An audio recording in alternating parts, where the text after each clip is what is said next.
What does it mean to be called crazy in a crazy world? Listen to Madness Radio, Voices and Visions from Outside Mental Health. Sponsored by peer-run support communities Freedom Center, the Icarus Project, and Portland Hearing Voices.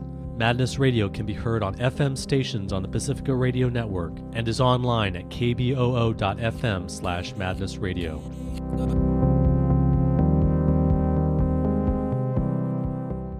Welcome to Madness Radio. This is your host, Will Hall.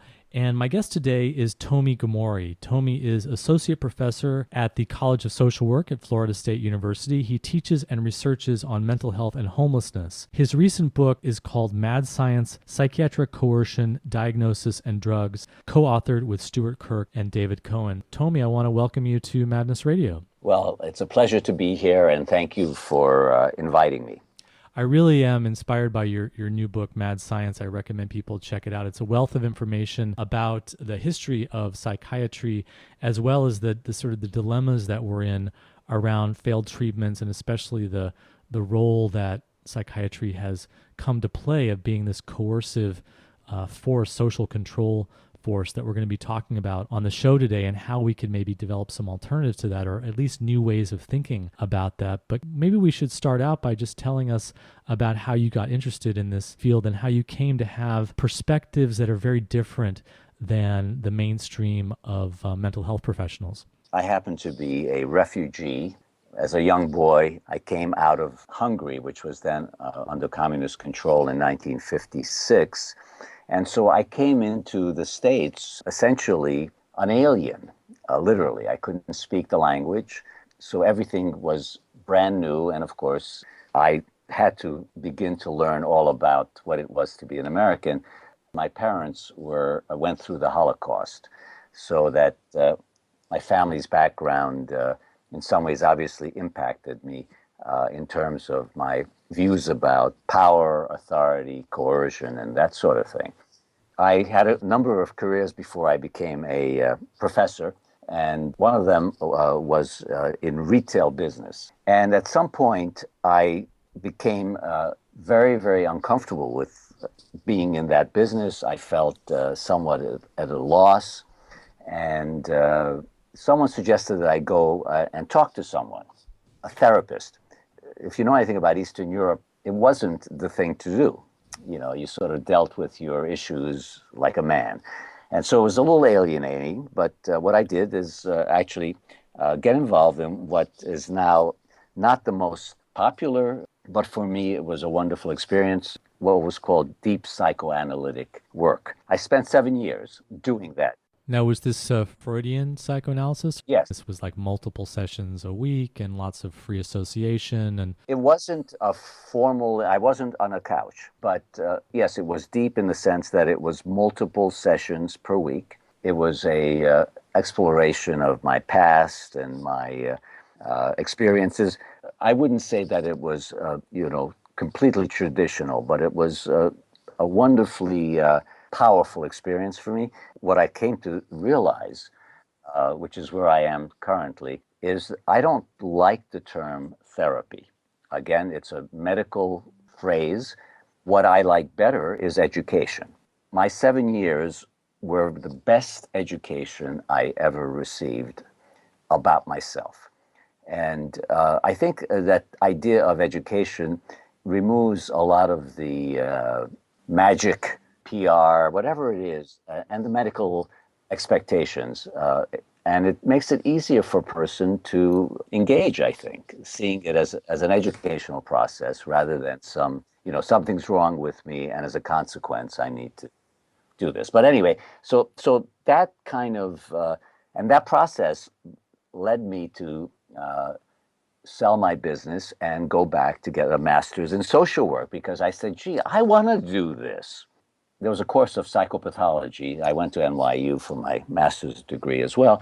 And while I was at a placement, it was an inpatient setting, and the clinical director looked at us, fresh interns who had never seen anyone who's supposed to be crazy, said, well, just remember, schizophrenics are not like you. They often have bad odor and an egg shape. And I thought it was funny. I thought she was trying to be humorous, and she let me know very quickly that she was serious. And so I was totally confused and scared out of my mind. And egg shaped, like their bodies were shaped like eggs? Overweight, bad odor, that sort of thing. I was totally frightened because I've just been told that these are not people like me. I was very, very uncomfortable until in psychopathology, there was an article called The Myth of Mental Illness by Thomas Szasz that was assigned. And when I read that, like a light went on, and I began to understand some of the issues that I need to be exploring. But it made me, of course, very, very critical of everything that I was experiencing. Do you think that your experience as an immigrant from Hungary and coming out of that background of communist rule and the Holocaust with your family, do you think that that sensitized you to the misuse of power and the way that ideology operates that Thomas Szasz talks about in the Myth of Mental Illness? Oh, absolutely. Some people may know Tom Szasz is a Hungarian himself. He was about a generation or two ahead of me in terms of his age. I resonated to the control and the power that was exerted by the psychiatric establishment that I was working within. Yeah, a lot of us have remarked that the contemporary mental health system does have a kind of authoritarian, monolithic side to it, kind of Kafkaesque bureaucracy that maybe could be reminiscent of communist Eastern Bloc country rule in some ways. Well, of course, often psychiatrists critique, the psychiatry of the Soviet Union as if it was, the bad guy and look how good we are here. But I would argue fundamentally, without the coercive authority that psychiatry is uniquely granted, in medicine, it would be a very different kind of practice. Well, let's talk about that a little bit because people hear that phrase, the myth of mental illness, and it's very provocative because clearly something is going on with people. But let's talk about these ideas that contemporary science is promoting, that there are physical brain dysfunctions going on a physiological and neurological level, and that's what's behind mental illness. The idea that there are genetic differences, that some people have different genes and therefore they're more likely to be mentally ill. Tell us what your view is of that mainstream scientific understanding of so-called mental illness. To use a fairly simplistic model of argument that Tom simply argued, he also felt that obviously the behaviors were very real and the problems and the experiences were very real. What he meant by the myth, of course, was that in his judgment, these were not diseases of the brain or medical organic problems. And his simple argument was that if you have a brain disease, that's a neurological disease.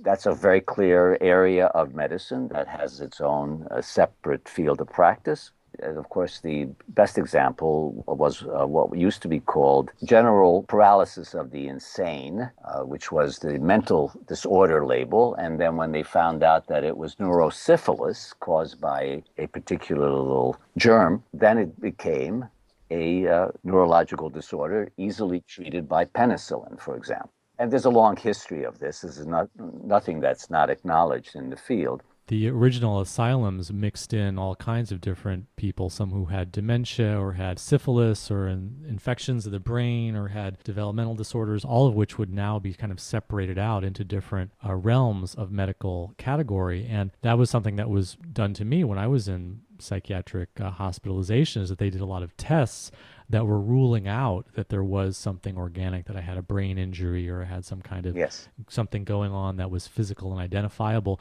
because then it would have gone into a different department. And instead, they put me in the psychiatric category because they couldn't find anything that would come under the purview of neurology.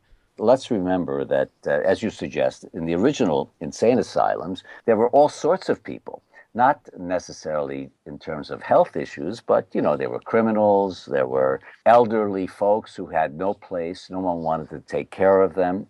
You had all the unwanteds thrown into this prison, really. That's what these were, locked wards, that's what that is. And the problem was that when people like Emil Kraepelin did their sort of efforts to describe, schizophrenia, which he called dementia praecox, and separate it from manic depression, is that he had this locked up group of folks. This wasn't the way you identify real disease in the world. Here, people like Kraepelin had an audience of folks, and that they were looking for craziness. In other words, they were looking for the behaviors that would make it a mental illness. So those original categorizations that come out of that asylum mix of everybody being thrown in together, that essentially is the categories that we still have in the DSM. Kraepelin has been acknowledged as the original diagnostician, in terms of these categories. So when you go in and get a diagnosis, a mental illness diagnosis, they're not looking at blood samples, they're not doing MRIs, they're not looking at physiological markers or differences in any ways. But what about the claim that's made that there are genetic differences, that certain genes or genetic expression are present among people with schizophrenia that aren't present among people with bipolar or depression, that aren't present with people who don't have it? And the evidence for that would be like identical twin studies and the sort of the genetic research. We've kind of been really told that, look, there is this genetic component or genetic predisposition.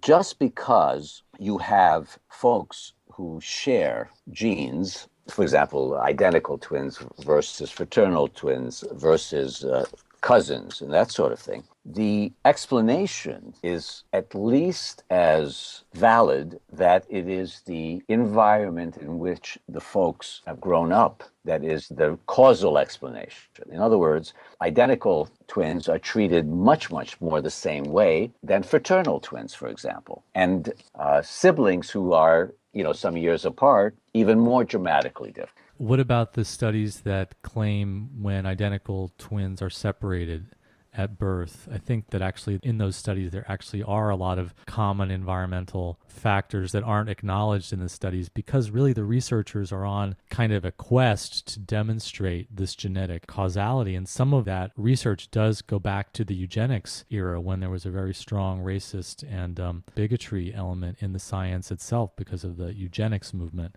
We're not that far away from this notion of eugenics. In other words, controlling folks who are really not up to par. And if they are up to par, can we make them even better than par? In other words, this biological control is being promoted right now. We don't call it that. We call it a cognitive enhancement, for example.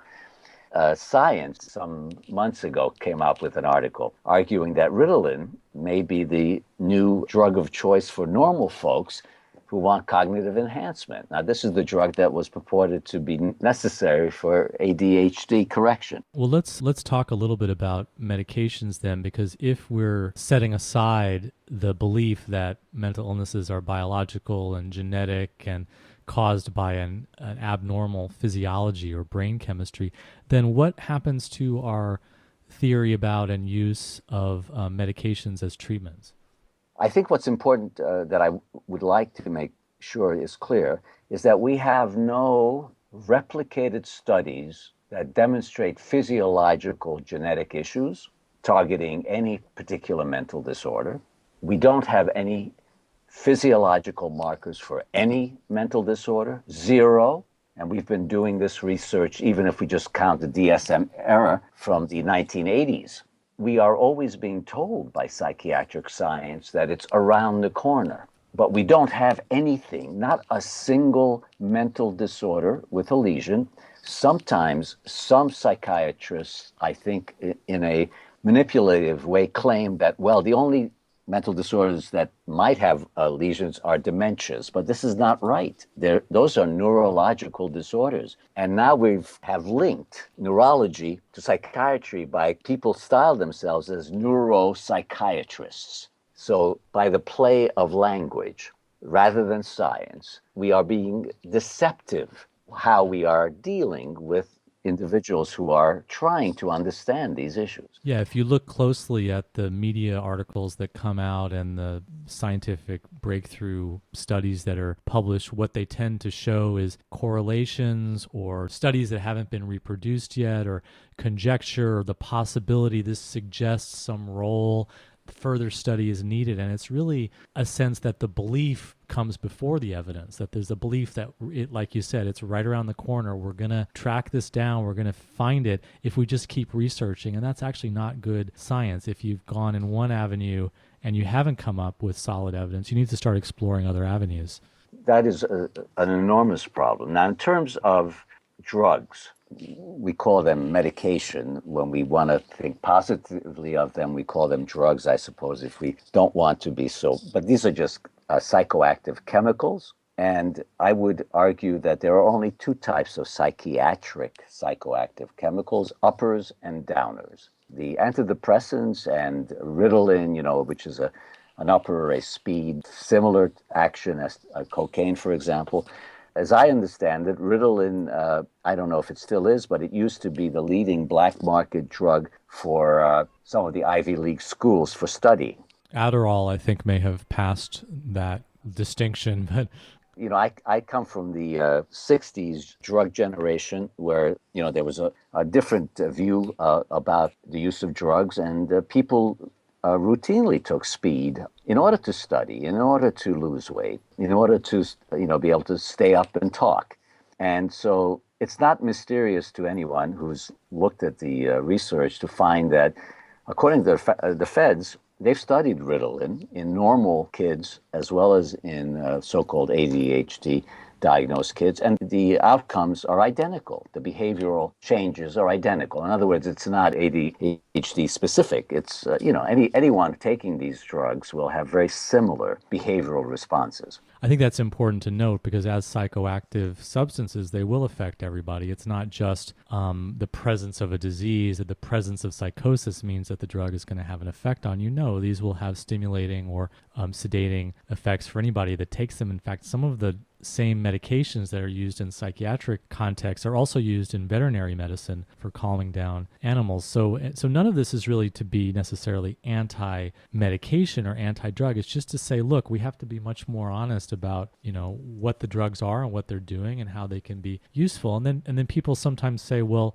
I don't feel high when I take my psychiatric medication. I feel like it just calms me and stabilizes me and makes me feel normal. And that's true, but that's also one of the things about substances. People who are taking coffee every day, for example, can feel normal and stabilized by their regular coffee intake. And if you actually go back into the history of psychiatry, Sigmund Freud was a user of cocaine, and he wrote about its therapeutic and beneficial properties, and he described its effect as making him feel more normal. He wasn't using cocaine to get high, he was using it to feel more normal. So I think it can be very useful to understand the medications and psychiatric drugs as psychoactive substances without sort of throwing them into a simplistic framework of they just get you high, but think about them in a more complicated way about how psychoactives are already in our lives and how they do affect our consciousness, along with certain kinds of risks that go along with them. Absolutely. Well, and the important thing to remember is that human beings have always used psychoactives for a variety of reasons. And so drug usage is part of being a human being. And if you look at the incredible volume of vitamins, of over-the-counter drugs, prescription drugs that are being used, it's just a tribute to the fact that we in America love drugs. It's just that we love certain drugs at certain times and not at other times, and they revolve.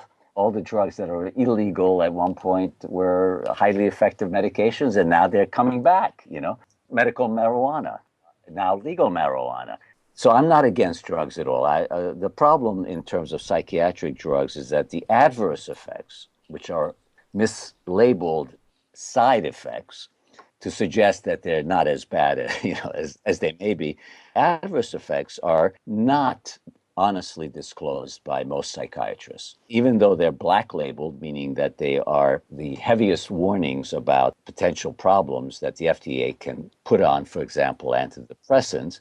Psychiatrists themselves and organizations where the psychiatric services are offered rarely disclose fully. The negative effects are. That's a very, very serious issue. And I think also if there is an acknowledgement of the negative effects, there's this message which is, look, psychosis is so serious, it's so severe that you've got to get on some medication, because if you don't, the psychosis is like a wildfire. It's like a fever or an infection that's just going rampant in your brain, and an untreated mental illness will then become damaging to your brain. What do you think about that message that's often put out there? Well, that's a fear tactic. Psychosis is not infectious in the sense that an infectious disease like tuberculosis is, but we use the metaphor of something like an infectious disease to scare people. If you're clear that psychosis, this is essentially very frightening behavior, sometimes to people who are observing it, and often to the people who are experiencing the mood states and their inability to gather themselves around all these frightening feelings that they have. But remember, these are your thoughts, these are your experiences. They don't come from the outside and infest you. And that's very, very important to remember, that it is an individual, a thinking, living human being who is experiencing all of those things within themselves. One of the big jobs of a therapy, or education, as I prefer to call it, is to begin to give a person who feels totally out of control a sense that they do have control over things like their so-called racing thoughts and their sense that they're going to jump off the roof.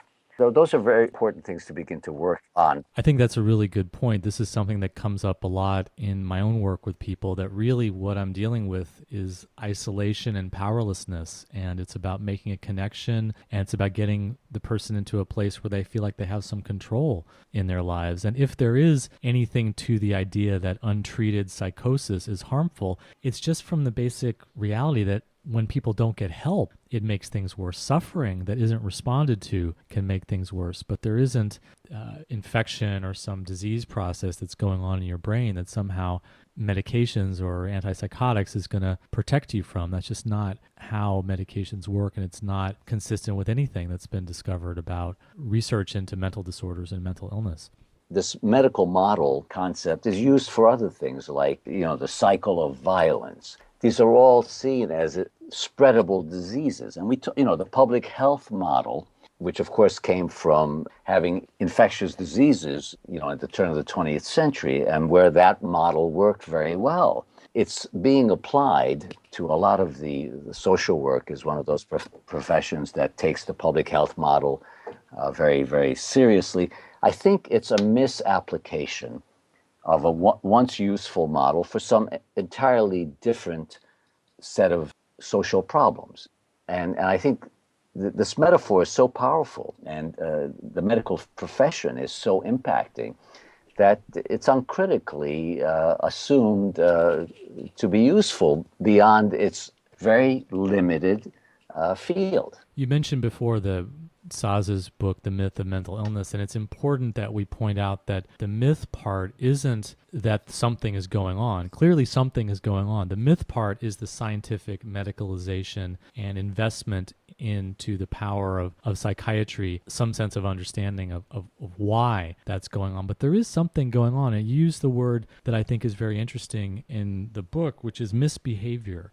That something happens, people seem to go into, you could call it an altered state of consciousness. You could call it a shift from the personality that we ordinarily associate with them. And then they start to do things that seem misbehaving, that they are talking about killing themselves, that they are no longer going to work, that they are so disorganized and confusing that they're staying up all night and they're causing disruptions and they're getting into arguments, or they're acting strange, or some kind of disturbance that's affecting the other people around them to an extreme degree, to the point where people start to really go into very stressful states trying to take care of the person, trying to look after them. They get very worried about the person. Now, this behavior is real. And so if we're going to engage with that, if we're going to respond to it in a humane and compassionate way, but we're not going to use the medicalization framework, then how do we engage with that? What are some ideas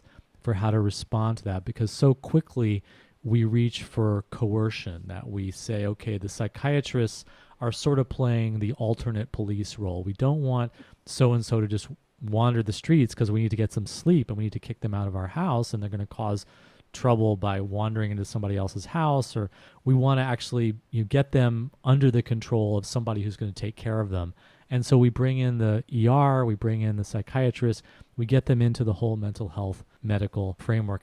If you're just tuning in, this is Madness Radio. My guest today is Tomi Gomory. He's associate professor at the College of Social Work at Florida State University. He teaches and researches on mental health and homelessness, and his recent book is Mad Science, Psychiatric Coercion, Diagnosis and Drugs, co-authored with Stuart Kirk and David Cohen. What are some other ways of thinking about that, and what are some alternative ways that we can engage with people? Such a question doesn't have a simple solution, because why people misbehave is individualized. And so there's no generic response to what causes people to begin to act strangely, whatever that might mean. Let's say you're a young person and you suddenly, someone wants to think of you as potentially a schizophrenic, whatever that might mean. There are many reasons why young people may be frightened. One of the biggest reasons is that they are moving from adolescence to potential adulthood. And if you look at the schizophrenia, many folks get diagnosed at that late adolescent, early adulthood stage. And one might consider, of course, you have to be open-minded here and not just presume schizophrenia means something, medical, is that this transition, not everyone is up for it. Becoming an adult, a responsible adult, is not an easy transition. And of course, in our society currently, it's not a very, very responsible society. In fact, now authorities do almost everything for parents, for example, right? If you have a problem in school, you have some social worker who comes in and handles it, not the parent, for example. Parents have been taught in our society, I believe, gee, I just can't do this part of parenting, and so we need an expert. And so the more you give people the sense that they are not capable, the more they are likely to pass it off to the social service providers, the government-funded social welfare providers. And I think that this changing sense of responsibility among parents, for example, does contribute to the problem between parents and children and the dynamics that can create really troubled young people. People have a tough time with employment opportunities, jobs, economically stabilizing themselves. So there's a social welfare component that I think promotes the ambiguity of trying to create a life for someone. The homeless issue, for example, often is connected to mental health issues, but one never knows. The argument is the classic argument: what came first, the craziness or the poverty and the homelessness? In other words, circumstantial opportunities or lack of them can cause what we would categorize as psychosis, in my judgment. Do you want to say more about the homelessness piece to it? I work with the homeless here in Tallahassee. I'm on the board of the emergency shelter here. I run a weekly group with residents of the shelter. And what is so very interesting is that people who are considered to be, weird and strange and psychotic and crazy can come into this group and talk coherently. I could understand them. And that was very reminiscent of when that clinical director in that first placement when I was at NYU many years ago said, you can't talk to these people because they're not like you. Well, what was so weird for me and what scared me was that when they weren't medicated or not too medicated, they made perfect sense to me. And so I started thinking, before knowing all the things that I know now, that maybe I'm crazy because I understood them. In the old days, I don't know if this is still the case, psychiatrists used to warn their interns not to listen to severely and persistently mentally ill because it's verbal salad. It is just a symptom like a runny nose.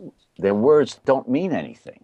In other words, disregard your client. don't listen to them because they're crazy. And so it's like, a runny nose. That's all. The words mean nothing.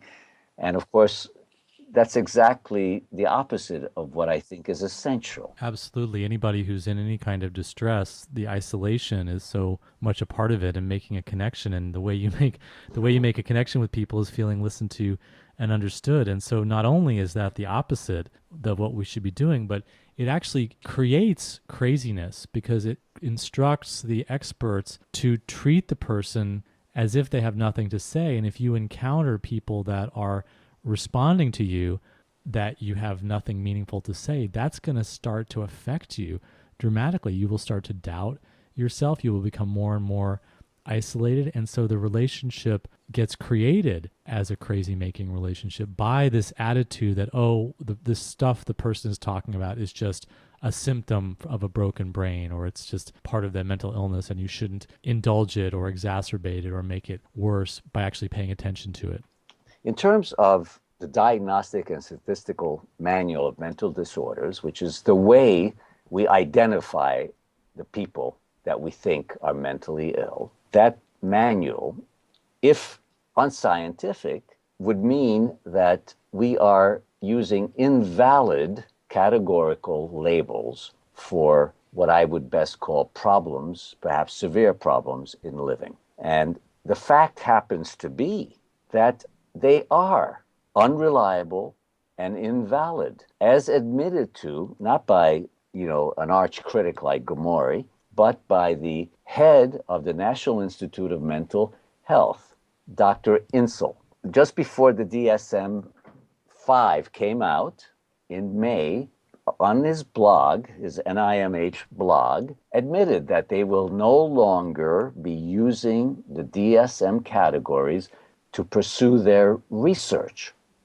Well, what an admission that is. Now, of course, you wonder what the heck they will be using. They have some putative options that they're going to be pursuing. The point I'm trying to make is that in order to do research on mental illness, well, like with anything else, you have to have a sample of individuals to do the research on. And so if you have invalid categories of schizophrenics, meaning that they are all perhaps heterogeneous, which is the fact, if you look at the literature, well, then we're not able to actually make any statements about treating schizophrenics as a group, because we can't get them. There's no way for us to identify discrete groups of schizophrenics or discrete groups of major depressive disorder folks. This is a deep, deep problem in the research in psychiatry that no one discusses. You see the problem. We can't make arguments for treatments, for use of medication on discrete populations of so-called mentally ill when we don't have a way of directly identifying them. All we can do is get major behavioral observations. And, so if you're acting out, we'll put you in that category. If we need to look at cancer patients, pancreatic cancer, we have a way of identifying that group. One of the complications of not seeing what are described as mental illnesses as biological and medical is the whole question of disability and working and not working, and how society decides who's qualified to receive benefits. I mean, I've been on disability, and it was very, very difficult for me to work. I wasn't able to, I tried. I would just go in and I would be completely overpowered by simple social interactions or being in public or different things that are going on in my head or different fears or different traumas that I'm struggling with. And so I wasn't able to work, even though I wanted to desperately. And so that designation that this person is disabled, that was really helpful to me to be able to get that disability check. So what do we do if these are problems in living, if these are people who are terrified, if these are people who are overwhelmed, but not people who are suffering from a biological illness? How do we then support people when they're not able to work the way that other people are? And how do we categorize that, or how do we make that decision about disability? Well, this is a question of how do we help our fellow citizens.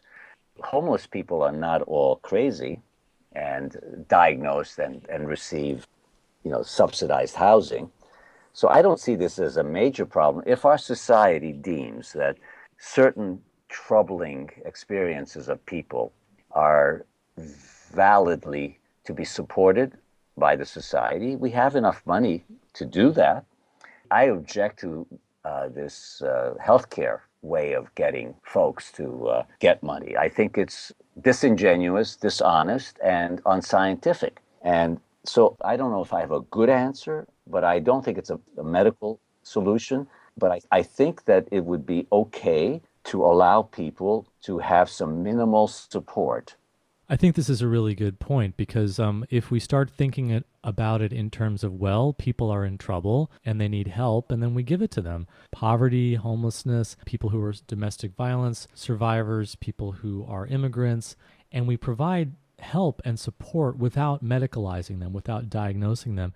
And we determine who's qualified based not on a medical assessment, but just looking at their lives.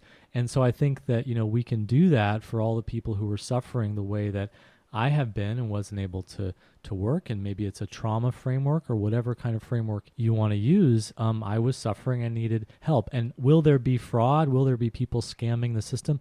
Of course there will, but there's always going to be that. We have to be very careful about it. But reality is that we tend to blame the welfare cheats a lot more than we do the 1% because there's a lot of scamming and fraud going on at the top of the 1% of the pyramid as well. So I don't think that issue should prevent us from providing support. And I think that actually if there are people who are relying on disability or who are, resisting going back to work, and relying on it as an income support just because of poverty conditions, that says a lot about our economy. And it says a lot about the inequality in our economy. And I think it says a lot about we need to really rethink what's going on and look again at proposals that other countries have started to consider about the guaranteed minimum income. I mean, it's a basic human right to have a certain standard decency of living. And I think that we can provide that to everyone without saying, unless you scam your way onto disability, you're just going to fall to the very bottom and you're not going to have that support. So I think it's a social issue, not a medical issue or a biological issue. The proper way to handle this is that if a society decides that it cares about its citizens and cares about all of its citizens, and we are wealthy enough to provide, I believe, a minimum income for all. But in terms of helping people who are feeling, out of control, the last thing I would want to do is medicalize it, because these are on many levels understandable as normal efforts to cope, perhaps not very well. And the more we can normalize the process, the more we can help. And I think some economic support for people who are unable for some period of time to manage their lives. I don't see this as anything that is undoable. One of the dilemmas that I think happens is that people will claim, look, I have this medical illness. It's not my fault. I don't have control over it. It's something that happened to me, because in our society, that's how you get compassion. If you are struggling with something that's more ambiguous or maybe less clear, people just say, oh, you're lazy, that's your problem. But then if you can say, well, actually, no, I have a physical problem, I have a biological problem, it's not my fault, then you gain compassion and understanding. And I've seen this with some of the educational work around the police, because if the police encounter someone misbehaving or not responding or doing something weird or disruptive in public, and then they just say, wow, this guy's a criminal, I'm going to go after him. But then the argument comes up, well, no, wait, don't treat him like a criminal. It's mental illness. It's not their fault. You have to be compassionate because it's an illness just like any other.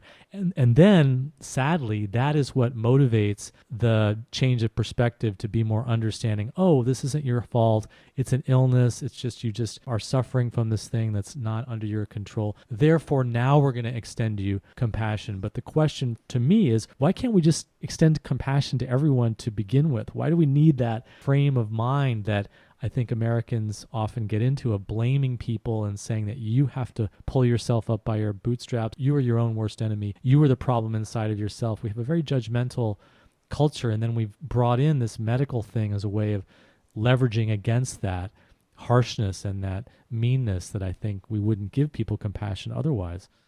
Being sick, being in the sick role is by definition an excusatory role. When you're sick, you're properly not supposed to be responsible for certain things.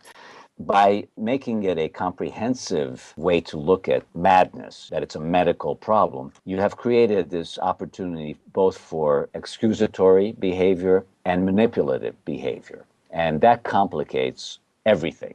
Because some people may feel out of control, some people may want control and will act in a certain way in order to get certain things. You see, so and people have been trained into seeing themselves as out of control because they get benefits. They get a certain kind of compassion or response. And then the delicate balance of, well, there's things that aren't in your control, but maybe there are things that are in your control. That's where I think this educational process of therapy and support and help can come in. And much more helpfully if not labeled a medical problem, because medical problem is like, I can't do anything about that.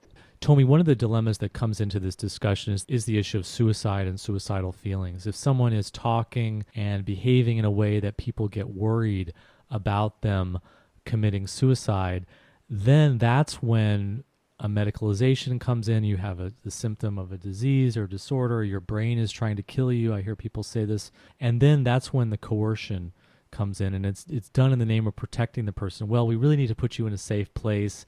You don't seem like you can really go voluntarily, so sorry, you're a suicide risk. We've assessed you. We've decided that you're a danger to yourself, and we're going to put you in this safe place, this locked hospital ward, which actually turns out to not be safe because it's very traumatizing often for a lot of people to be in locked wards.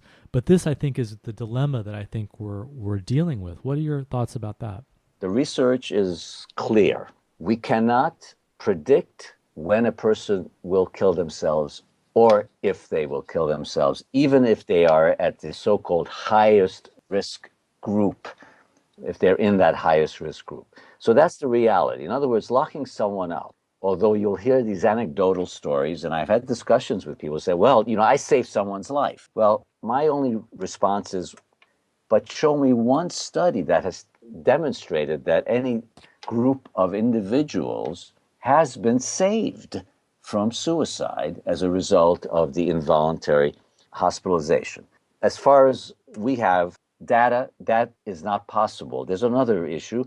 You cannot sit in front of a person and with any degree of accuracy be predictive. I cannot, talking to you, do an assessment of an individual, and this is the case about other behaviors as well, sexual abuse, physical abuse, all violence, all those.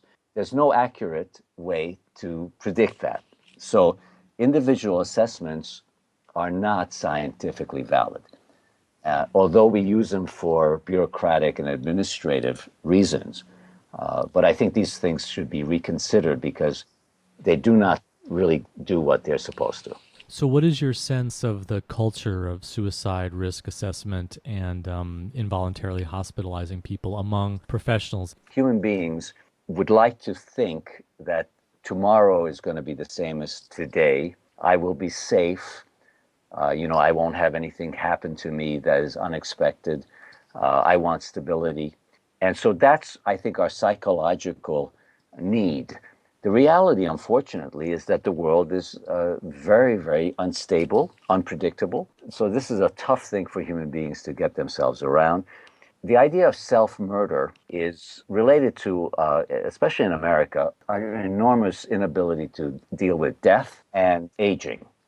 Social workers, for example, are expected under certain circumstances to report what they call suicidal ideations. That's suicidal thinking or descriptions of plans and that sort of thing. And in order to not lose your license, you have to follow those steps. Otherwise, you risk your entire professional welfare. On the other hand, by doing that, you perhaps eliminate an important engagement with a client who is seeking some real solace and support and help with a deeply, deeply disturbing set of beliefs and feelings and sort of experiences. Well, that professional view ends up denying the person of a place to go to speak openly about their experience, and also I think pushes people away from getting help because they're afraid of the consequences if they reveal suicidal feelings. And I think, in fact, it's a teeny tiny percentage of people who commit suicide. And our focus on it is out of proportion to its actual empirical impact. Yeah, the number of people who have suicidal feelings is much, much higher than people who actually end up killing themselves. I mean, think about having homicidal feelings. Think about the fantasies of wanting to kill somebody else. And then the number of people who carry that out is very, very small. So we've confused these two things in a very unfortunate way. But I think it helps maintain psychiatric practice. What has been missing in the discussion, the broad discussion nationally, is the voice of good scientists who are critical of the mainstream framework of psychiatry. I think that is changing somewhat, but there is a lot of misinformation even about the science of mainstream psychiatry. You know, the issue of chemical imbalance, a totally false claim about depression, you know, is just starting to seep out. There's a lot of mainstream research that no good researcher argues chemical imbalance, but it is often what most lay people think about what causes depression. What about the holistic practitioners who will say, well, you know, you're depressed, so let's take a look at your vitamin D deficiency. I mean, I take supplements. I know that my nutrition is really important for my well-being and my mental health, but that's really different. That's not what we're talking about in terms of what's causing schizophrenia or causing depression. We have to eliminate the idea that there are such things as schizophrenia. Almost no one these days simply accepts that the DSM diagnostic categories are correct. I mean, if Tom Insel admits it, you know that there's a deep problem. Again, these categories have been around for 100 years now.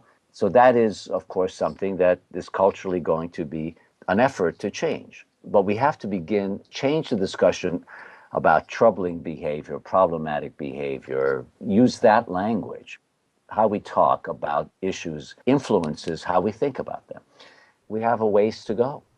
Tomi, we're just about out of time. Tell people how they can get in touch with you if they want to reach you, and also remind us about your new book that just came out.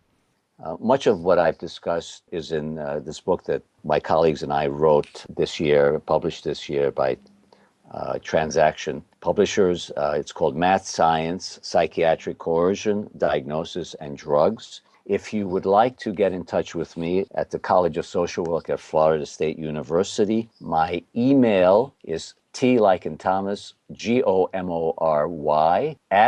@fsu.edu. Tomi Gomory, thank you for joining us today on Madness Radio. And thanks so much, Will, for giving me the opportunity to have this conversation with you. You've been listening to an interview with Tomi Gomory. He's an associate professor at the College of Social Work at Florida State University. He teaches and researches on mental health and homelessness. His recent book is Mad Science, Psychiatric Coercion, Diagnosis, and Drugs, co-authored with Stuart Kirk and David Cohen. That's all the time we have on Madness Radio. Thanks for tuning in.